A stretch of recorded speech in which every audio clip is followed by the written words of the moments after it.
नमस्कार दोस्तों। मैं चाहता हूं कि आप इमेजिन करो ऐसी दुनिया जहां लोग बूढ़े ही नहीं होते, जहां इंसान कई सौ किलोमीटर तक दौड़ने के बाद भी नहीं थकता, उसे मोबाइल चलाने के लिए हाथों की जरूरत ही नहीं पड़ती। इंसान सिर्फ दिमाग में सोचता ही है और मोबाइल पे उसकी फेवरेट सॉन्ग बजने लगती है। वो बिना किसी कंट्रोलर का यूज किए ही मोबाइल गेम खेल लेता है। इंसान की आईक्यू सारे पैरामीटर्स को तोड़ दे, उसके सोचने और समझने की क्षमता आज के इंसान से कई गुना बढ़ जाए। इंसोम्निया, डिप्रेशन, डिमेंशिया, अल्जाइमर्स जैसी भयानक दिमागी बीमारियों का दुनिया से नामो निशान मिट जाए। इंसान का दिमाग इंटरनेट से जुड़ जाए, जिससे कि उसके बौद्धिक क्षमता हजारों गुना बढ़ जाए। अंधा इंसान भी इस खूबसूरत दुनिया को देख पाए।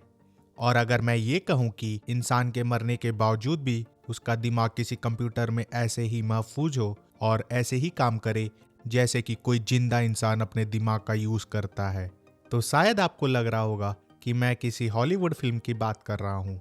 लेकिन अगर मैं कहूँ कि ये सब सच है और कुछ ही सालों में ये सब चीजें हकीकत में तब्दील होने वाली हैं, तो शायद आप सरप्राइज हो जाएं।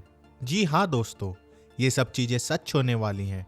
ट्रांसह्यूमनिज्म की तरफ इंसानियत ने एक कदम बढ़ा भी लिया है। जब जनवरी 2024 में एलॉन मस्क ने अपने ट्विटर हैंडल से ये पोस्ट किया कि उनकी कंपनी न्यूरालिंक ने एक इंसान के दिमाग में ऐसा चिप डाला है जिससे कि वो कंप्यूटर, मोबाइल या ऐसा कोई डिवाइस को बिना छुए सिर्फ केवल सोचने मात्र से ही यूज कर सकता है।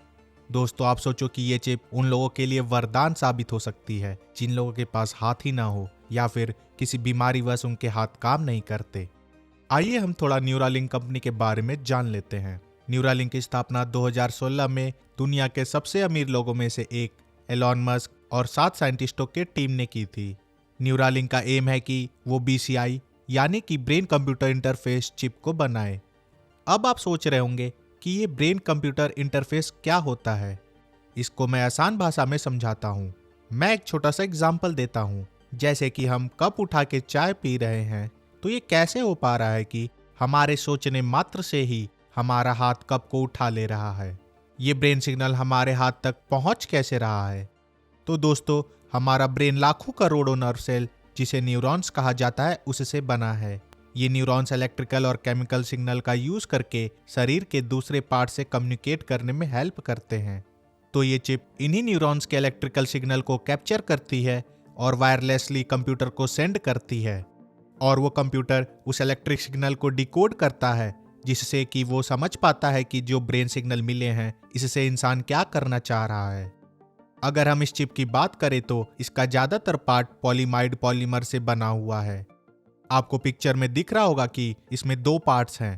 पहले पार्ट में काफी सारे वायर्स हैं, जिसमें कि ब्रेन के इलेक्ट्रिकल सिग्नल को लोकेट करने वाले इलेक्ट्रोड्स लगे हुए हैं, जिसके मदद से ब्रेन के इलेक्ट्रिकल सिग्नल को कैप्चर किया जाता है और इस सिग्नल को चिप के दूसरे पार्ट में भेजा जाता है।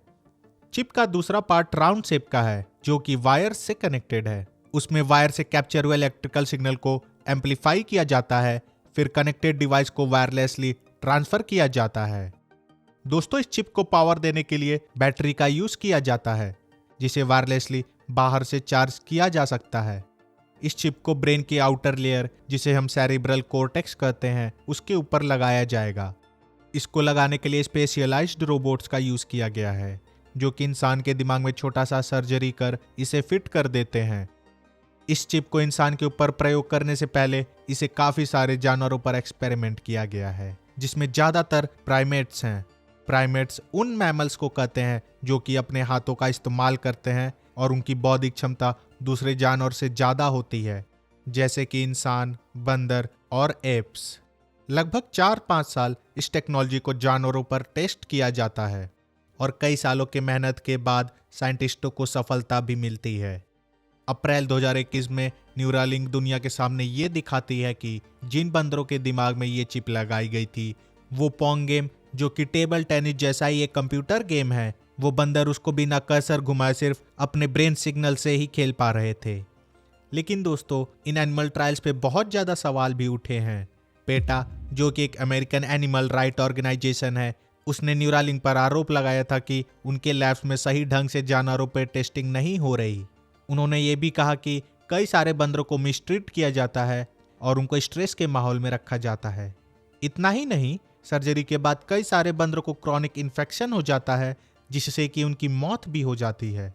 न्यूरालिंक ने भी इस बात को एक्सेप्ट किया है कि चिप इम्प्लांटेशन एक्सपेरिमेंट में बहुत सारे मकैक बंदरों की जान जा चुकी है। जानवरों पर इसका सफल परीक्षण देख अमेरिका की FDA मई 2023 में इस चिप की ह्यूमन क्लिनिकल ट्रायल्स की मंजूरी दे देती है और जनवरी 2024 में पहली बार इस चिप को इंसान के दिमाग में लगाया जाता है।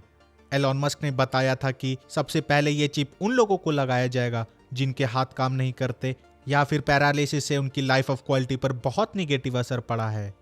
अभी तो ये शुरुआत है, आने वाले समय में ही पता चल पाएगा कि इस चिप की इम्प्लांटेशन इंसान पर कितना सफल रहा और ये चिप आम लोगों को कब तक उपलब्ध हो पाएगी। तो दोस्तों, ये रही न्यूरालिंक और उनकी की गई फर्स्ट ह्यूमन ट्रायल की बात। आशा करता हूं कि आपको ये पसंद आया होगा। अगर आप चाहते हैं कि मैं आप तक ऐसे ही इंटरेस्टिंग वीडियो लाता रहूं तो इस चैनल को सब्सक्राइब कीजिए और वीडियो को लाइक कीजिए। मिलते हैं नेक्स्ट वीडियो में, तब तक के लिए जय हिंद।